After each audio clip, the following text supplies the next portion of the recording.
This is Studio 809.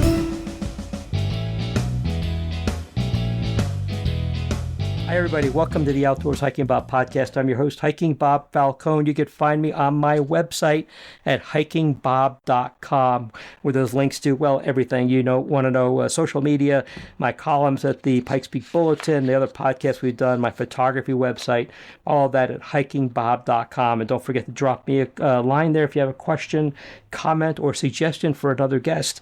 Always look forward to hearing from you there at hikingbob.com.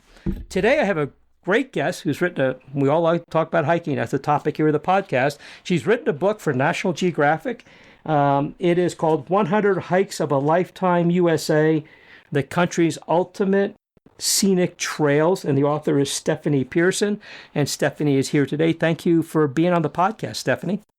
Thanks for having me, Bob. I'm excited to be here. Yeah, and I've got this book. It's in hardcover. It's a big, heavy book, so you're going to want to take notes and maybe not carry this with you in your pack because it's a pretty heavy book. But it's a wonderful book. I'm happy to say that I've hiked some of the trails on here in the western U.S.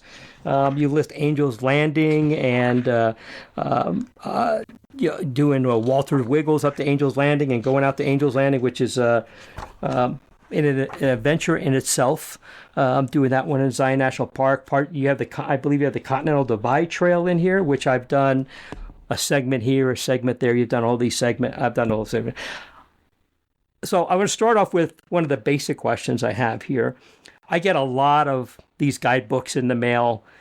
There's a lot of them out there, and they're all great for different reasons. But what makes yours special? What makes yours a unique book that people are going to want to buy and use to go planning their trips?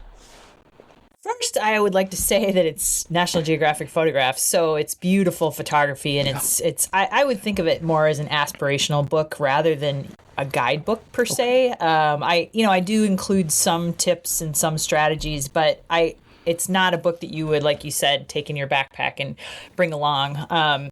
But I do try to touch on the cultural highlights of a lot of trails, some of the history, and maybe some of the things that people wouldn't necessarily get in a specific guidebook per se.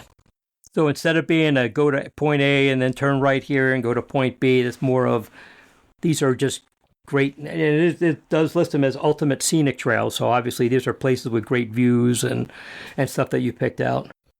Yeah, and also I very deliberately chose to include a hike in each state as well as in each, in each U.S., like in Puerto Rico and Guam. So everywhere is represented. I lived in the Southwest for a long time and am from the Midwest. And I realize oftentimes that we have sort of a West-centric focus or an East-centric focus. And I really wanted to democratize that a little bit with this book and show that there are really beautiful parts of our country, no matter where you live. And I think that's important too, because like the Midwest, you look at the Great Plains states are not considered necessarily places for great hiking because there's a little less federal land than there is on the west or the east, and there's a lot of farmland, a lot of private land, and people don't necessarily think of those and I'm right on the border of that here in Colorado. I mean, Nebraska is a 2-hour drive from here, if it's even that far. We don't think of those, but you did find, and you do have a lot of great trails in even those Great Plains states that we often may miss out on. Yeah, and I will just say that it's funny, I haven't done a lot of hiking in Kansas, but I have done a big bike ride, the Unbound Gravel Race, which starts in Emporia, Kansas, and it's through the tallgrass prairie, and it's beautiful country. Sure. And I did include a trail in the Tallgrass Prairie Reserve, and that's one that I think is really overlooked by people, and it's easily accessible. It's just off I-35. I need to check that, but it's a beautiful spot. And I-35, I believe that's at that main north-south interstate that kind of splits the country in half. I mean, it's yes. You could almost call it, I don't want to call it this because somebody's going to grab this, but the Continental Divide Highway, I guess, if you want to call it. And I've seen some interesting things about how that highway splits the country. You've done, look at your bio. You were an editor for Outdoor magazine for a while. You've been with National Geographic. By the way, I love National Geographic. I've been on many of their trips. I've gone all around the world with them. So I love National Geographic. Outdoor Magazine's great. So you've been around a lot of different places. How did you settle on which trails to include in this book? What kind of research goes into that? I mean, I have a hard time picking the trails in the Pikes Peak region where I live to write about. How did you pick the trails to include in this book? Yeah, it was an interesting process. I think first of all, I had to look at the time that I had. I had about 2 years from the start of researching the book to when it was published. And then I had about a year to do the research and writing. And so I had to rely on some hikes that I had already done. But then I also wanted to do a road trip to hikes that I hadn't been to. And then, having been in the industry, I guess, for a while, having worked at Outside Magazine for a long time, I reached out to friends in parts of the country that I hadn't necessarily hiked a lot and got their input, which was really important to me. And then also just hikes that I want to personally do. So it's a mixture of, I'd say I've put my foot on maybe 60% of these trails. And then the 40%, I just relied on a lot of people across the country, either who I know or experts.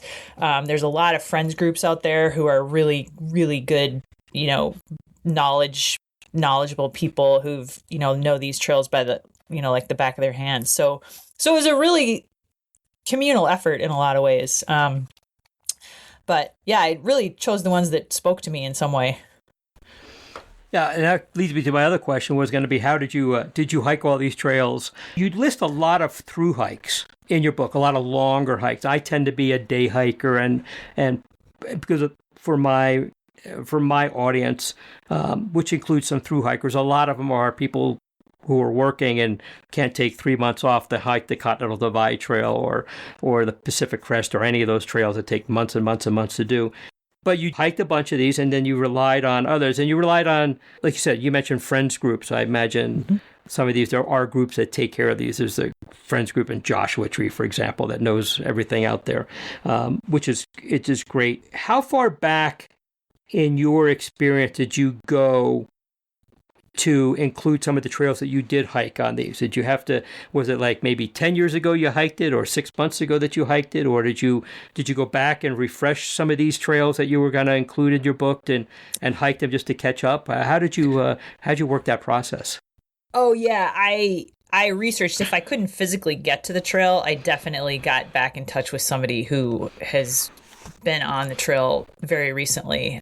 For example, like the Kalalao Trail on the Nepali coast in Hawaii was a trail that I included, and I haven't hiked that for probably 10 years. And there's a lot that's changed on that trail. They've completely changed their access to it. And that's a really interesting story that I can tell you, or wait until later. But that's a trail that's a very beloved trail, which is an issue with a lot of trails in our country. And there was a very bad storm a couple of years ago, and so they had to close down the trail, and then they used that. They had wanted to redesign the access to the trail, and so they used that opportunity to completely reconstruct parking lots and shuttle systems and reservation systems so that they restricted access to it. And so now, if weather is bad, for example, they can just shut down the shuttle system from nearby Princeville, and so people can't really access the trail as easily. So that's a great, it was a bad thing that a storm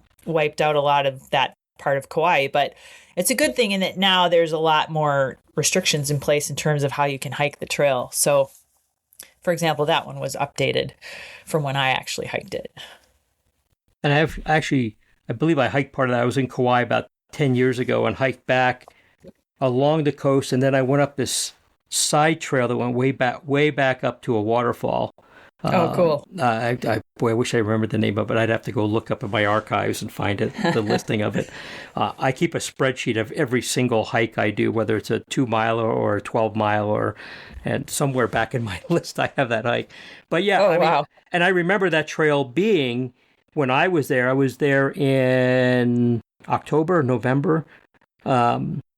which is kind of a weird type of year there. The red flag warnings, couldn't go to the beach or anything.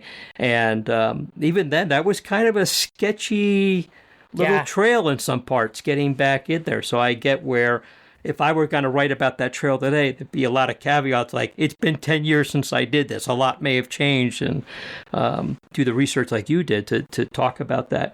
With your book, you said that your intention is for it to be more aspirational. I'm looking at another trail that I've hiked parts of, the Arizona Trail, which I've hiked parts of. I just came back from Arizona. We spend a couple of months every year down there. And nice. There are parts of it, and it's a long trail. It's a difficult trail. Did that one that you touched upon, did you did parts of it, or you lived in the Southwest for a while? Did you actually do that whole entire trail? I haven't done the entire trail. I also have spent a lot of time in Arizona, mostly in the Sedona area. And so I know about that trail mostly because I have a lot of mountain biking friends who've done it in the Arizona Trail Race. And so it's always fascinated me. And I would say that's an aspirational one for me, just because I am fascinated by the diversity of Arizona. I think there is just so much diverse beauty in that state that you can access via this trail. And, places that I think a lot of people know about Sedona. A lot of people obviously know about the Grand Canyon, but there's also parts of that trail system that are just totally unknown. I'm trying to remember what the Gila River Canyon section, for example. I mean, that's just a part of Arizona that a lot of people aren't aware of, and this trail accesses. But that's also another one where you have to plan your trip pretty well, like water resources, and that's where a friends group comes in really handy, because they have really good information about how to deal with that, the cache in and they cache water along the trail in some places. So, that's a very aspirational hike for me. Yeah. Arizona is an interesting state because it's a lot of people think of the desert and don't realize that when you get an hour out of Phoenix, and the area around Payson's actually the largest ponderosa forest in the world. Yeah, yes, I love here that. In Colorado, we like to think we own that, but it's actually Arizona that actually has the highest one. One of your hikes in Colorado, and my co-host Kevin is going to be excited to hear this because he's actually done this, is the Four Pass Loop, which is over near the Maroon Bells, and that is not one that rolls off people's tongues when they talk about iconic hikes in Colorado, but you nailed that one, and I don't have the wherewithal to do that. I'm getting far too old to do it, a hike like that. But my co-host Kevin has done that. He loves it, and you touch on the scenery. You got a great photograph in here of it that he has talked about a lot. The Colorado Trail, Denver to Durango. Again, I've touched a piece here and a piece there, and it intersects with the Continental Divide Trail, and then it jumps off the Continental Divide Trail. Again, the photographs in here are wonderful. Even my home state of New Jersey is listed in here, which a lot of people are going to be shocked to hear that there's actually hiking in New Jersey, which I'm aware of. But when you wrote this, you said it's aspirational. Not necessarily a guidebook. It's not like a little pocket paper guidebook that you would take with you. What is it that, as somebody's looking at this book and they're looking at these trails, and some are very long trails, 800-mile trails, some are shorter trails, with that being an aspirational thing, what is it that you wanted people to do when they read this? Did you, other than oohing and eyeing at the pictures, which to me as a photographer, I did a lot of oohing and eyeing at the pictures, but what was it you wanted people to get when they read this book?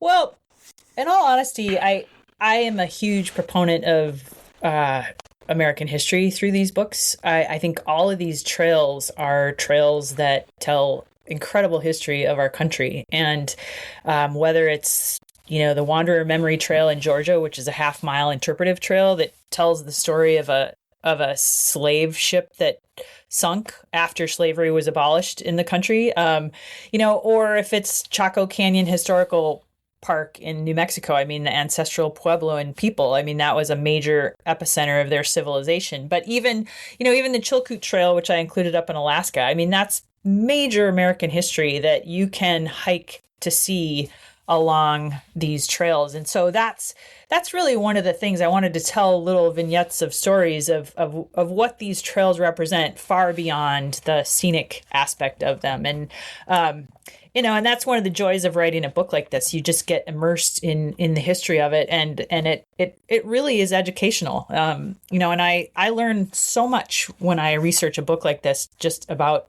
various parts of our country that I either forgot about or I never learned in the first place. So that's the real joy of writing a book like this to me, beyond obviously wanting to get up in the high peaks of the Sierras or whatever. But that's why I love writing this book. For me, reading this book has been a mixture of nostalgia, reading about Bright Angel, reading about Hawaii, reading about parts of the Continental Divide Trail. But it's also been kind of a planning thing. I got a trip planned to Maine in September, and I'm like, well, wait a minute, what does she have about Maine? Let me go back and look at Maine here. What's listed in here? As I'm reading this book, and as I'm looking through all the different trails here, Vermont, which I love, and all these different places in here, one of the things that I find that really attracted me to this book was, if you're going someplace and you have a place you want to visit, you may not have time for this. I'm looking at the Standing Stone Trail in Pennsylvania, for example, one I opened up to. History here, industrial development, 85 miles one way. Not everybody's going to have time to do that. But if they're traveling in the area, they may be able to find a trail like that and jump on it for a couple of miles. For sure. Or visit it, or at least learn a little bit more about the history in that area when they read this. I mean, here's another one in Rhode Island, 3.5 miles one way. I've been to Rhode Island. That might be the entire width of the state, too. You might go from one of the states to the other. It's kind of small. But I find there's just something for everybody in here. And for the thru hiker, this isn't going to be their Bible for a thru hike, but it's certainly going to maybe nudge somebody who's on the fence about doing that, and they see these great pictures and the history here, and they might say, maybe I am going to go try and tackle the Appalachian Trail, or the Continental Divide Trail, or the PCT, or something like that, or maybe something shorter like the Colorado Trail, which is certainly a much shorter trail than those other ones. Let's talk a little bit about, because I can't, as a retired firefighter and somebody who involves a lot in safety and stuff, I can't go by without talking a little bit about safety. There's a lot of these trails are long trails, which cover, we've talked about that a little bit, diverse amount of environments. Arizona's not just desert, it's high country with snow and ponderosa pines and things like that. What's one of the things you find that maybe people miss a lot when they're planning on going for their hike? Is there one thing you find that people forget to plan for, or don't plan for, or don't equip themselves for? Did you find any common thread when you talk to people about doing some of these hikes or anything? Yeah, I think one thing that's pretty common in our Instagram age, where people, follow ultra runners or ultra hikers or whatever, I think they aspire to do things and may not be as prepared to do them as they could be. I did a lot of hiking in New Mexico and Colorado. I lived in both of those states, and those are places where you can get into a lot of trouble during an afternoon. I mean, I think I hiked Wheeler Peak in New Mexico. I don't think I've ever hiked Wheeler Peak in New Mexico without there being some sort of a storm involved, and that's that summer monsoon season. And so I think people need to prepare for the hike that they're doing, but also be physically able to do the hike they're doing. And in some cases, you might not know if you're physically able, but I would say, if you aspire to do the Appalachian Trail, try the Benton McKay Trail first, which is shorter and actually in some ways a little bit harder, but, it will give you a good sense of whether or not, this longer through hike is really what you want to do and how you want to do it. But I would just say sort of, be honest about your own physical ability and just try out. You don't have to do the whole hike, to succeed at it. That's all good advice, and we find that a lot here in as you're aware of in Colorado, especially a heavily tourist area, people come here and don't realize that they were at 1,000 feet yesterday and they're starting out at 7,000 feet here, and they might be going to 8, 9, 10, 12, 14,000 feet if they're trying to tackle one of our bigger mountains here. And that does take a lot more effort than people may be used to. The other thing I see is that you can always tell the person who went and dropped their paycheck at REI and bought everything and now has a backpack with way more stuff than they need. They can barely get off the ground. But you learn that as you go. I mean, everybody has a learning curve. They forget. They buy the things they don't need. They don't buy the things they do need, and you learn that as you go along. I think one other safety issue that I would touch on is, absolutely.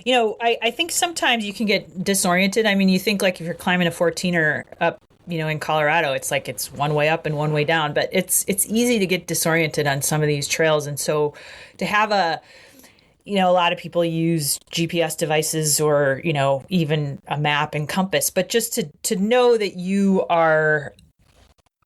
know where you are and be aware of that as you're hiking. I think sometimes that gets lost in people's excitement about, especially like summiting a peak or something. But, you can get pretty disoriented out there, especially if you're dehydrated or tired. And so I think that's another important thing to keep in mind as well. I've often heard people, and I want to say old timers, not that I'm young by any stretch of the imagination, I'm probably an old timer, but you talk about using GPS in your cell phone and things like that. And I rely on a GPS. It's how I track all my hikes. A separate GPS. I believe in separate devices for things. And people say, well, you should just take a map with you. Well, if you're going to, you need to learn how to read a map. You just can't take one off the shelf and say, I have a map. Well, okay, can you show me where you are on this map and how to get to point A to point B?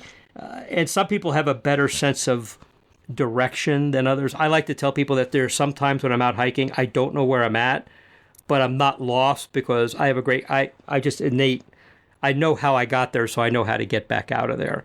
So I'm not lost. I may not be able to tell you exactly where I'm at the moment, but I know how to get in and out of where that is. You have a lot in here about wildlife. You have this wonderful picture of this moose in Maine. And this is bear season, as we know. Bears coming out of hibernation and all that kind of stuff. Did you ever, while you've been out hiking, have you ever had an encounter with wildlife? As much as I hike, I see very few out there. It's amazing. Yes. I don't see that much. Yeah, I've spent a lot of time in northern Minnesota. I was a guide up in the Boundary Waters Canoe Area Wilderness, so this wasn't necessarily hiking, but I have had a bear, come into our camp as we were sleeping, and that's pretty disruptive. And I've also had very close encounters with moose. Nothing, they haven't charged or anything, but come upon them, and they're huge animals, and so it's it's good to keep your distance. And I also when I've been traveling through parks, bison sometimes, like on my bike, but I've never had, as far as I can remember, I've never come across on a trail when I've been hiking and like frightened an animal or anything. And I think a lot of those passageways, animals stay pretty clear of if they're at all populated, unless there's a food source. I think that hikers generally, as they're moving through, are less likely to encounter wild animal than, you mentioned when you're camping, the animals are attracted to food. It's all about food. And that's when you see that. I think I encounter more rattlesnakes in Arizona than I do anything else.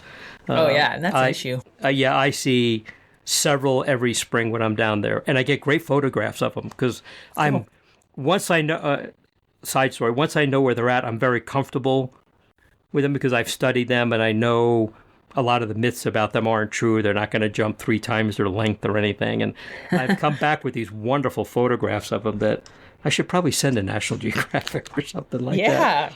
When you've done the research on this, and you picked these because you were aware of them and you knew them, but did anything come as a surprise to you? Like when you asked somebody about a trail, were there any surprises that came out to you, or maybe something you ended up, and you don't have to be specific about which ones, maybe some trail that you looked at that you said, well, maybe I'm not going to include that one in the book because maybe it's not that iconic after all, or maybe it wasn't as great as I remember it to be? Some jumped out at me because of how great they were. There's a trail in Missouri. I think it's the Ozark. I can't remember I get these two confused. Oklahoma and Arkansas, there's the Wichita National Recreation Trail, and then there's the Ozark Highlands Trail. And what struck me about the Ozark Highlands Trail is there's really one person who single-handedly, back in the 70s, his name is Tim Ernst, and he's a photographer and a writer, and he was a volunteer for the U.S. Forest Service and started building this trail, the Ozark Highlands Trail, and then they ran out of funding. And he sort of took it upon himself to continue building the trail with a group of volunteers. And so now I think it's up to 290 miles long. And I think he now has some federal funding behind it, or he did. But, there are a lot of stories of that where people have really been the reason that these trails exist. And I am eternally grateful for those people. And then in terms of the other question, trails that I didn't know whether I should include, one very historical trail that I included because of my own interest in it is the Selma to Montgomery National Historic Trail. Obviously the civil rights, the Voting Rights Act with Martin Luther King Jr.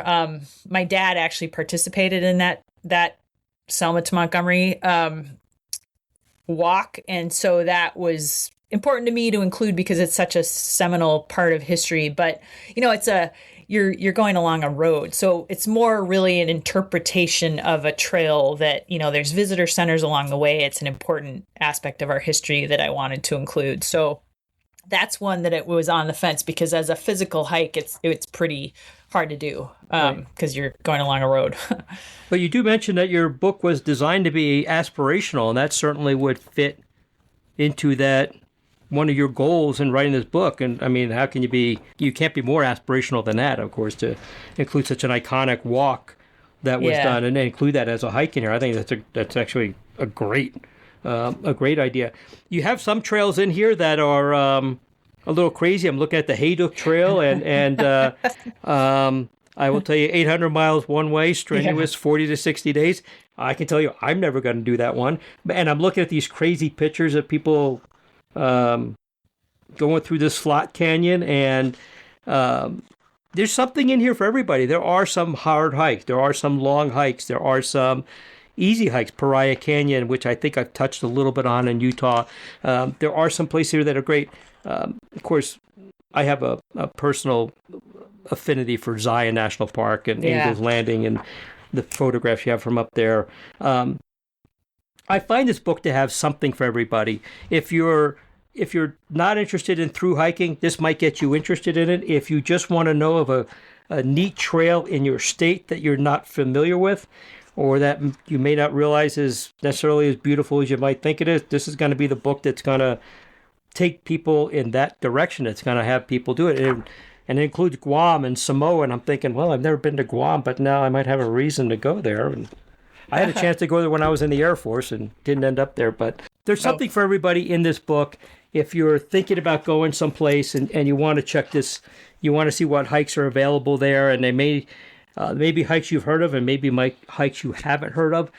They're in this book, and it's really just it's a beautiful book. I can't say enough of it. I get so many offers to look at books, and some of them are great, some of them are not, some of them are just information you can get anywhere. So I like this book. Stephanie, I have a bazillion questions, but I don't want to take up a whole lot of your time on this. Was there one trail that ended up in this book that we kind of touched on this a little bit, but that you surprised you that it ended up being in this book? There was one that you may not have thought of, and then at the end you go, that actually was a great trail to include in here, and maybe at the beginning that wasn't one you considered? Yeah, I think there's one in the Cascades that was actually, it's much, much harder than I realized it would be. And it's, let's see, it's the North Cascades, or it's a national, I guess one of the things that I grew to understand as I was researching this book is just how different some of the national scenic trails are. I believe that this is a national scenic trail, and it's the northernmost national scenic trail, and it's, for some reason my mind is blanking on the name. I'm trying to find it here quickly. But it's a beautiful hike, but it's also very, very difficult. And that surprised me at the level of difficulty it was. And part of the reason it's difficult is they just don't have, a lot of it is in wilderness, so they don't have the resources to get to it, to do the maintenance that they need to do. And for whatever reason, I'm sorry that I'm not finding it. It's in Washington. But it's in multiple states. So I'm sorry, I haven't actually done the trail, but it's a trail that I want to do. Sorry, I didn't mean to Idaho throw to Montana. No, it's Idaho to Montana, the Pacific Northwest Trail. Okay. And it's 1,248 miles one way. But it's a pretty hardcore trail. And so it covers really remote parts of the country, which is intriguing to me. And so as a through hike, you hear so much about how the Pacific Crest Trail is so overcrowded and, a lot of people travel along it. The Pacific Northwest Trail is not that way. And so that's one of the reasons I included it. And I hesitated to include it just because you really have to be an expert to do it, or you have to have trained quite a bit to do it. So that's one that, I may not have included, but yeah. It ended up in there. Yeah. We get a lot of, writers get a lot of grief about exposing trails that people may not have been aware of. And then, now you're going to make my trail overcrowded. And I get a lot of that here, in the Pikes Peak region when I write about a trail, like, you ruined my trail. Well, it's not your trail. But was there any concern with you about some of these trails? Or, I think when you read these, when you read your book, you're going to make it very clear about how long it is, how hard it is, and stuff like that. So people have some responsibility to study their trail before they go out and do that. They have to be responsible for themselves. Was there any concern that you had about that, about maybe exposing a trail that the side effect might be it gets too busy, or, what were your thoughts on that?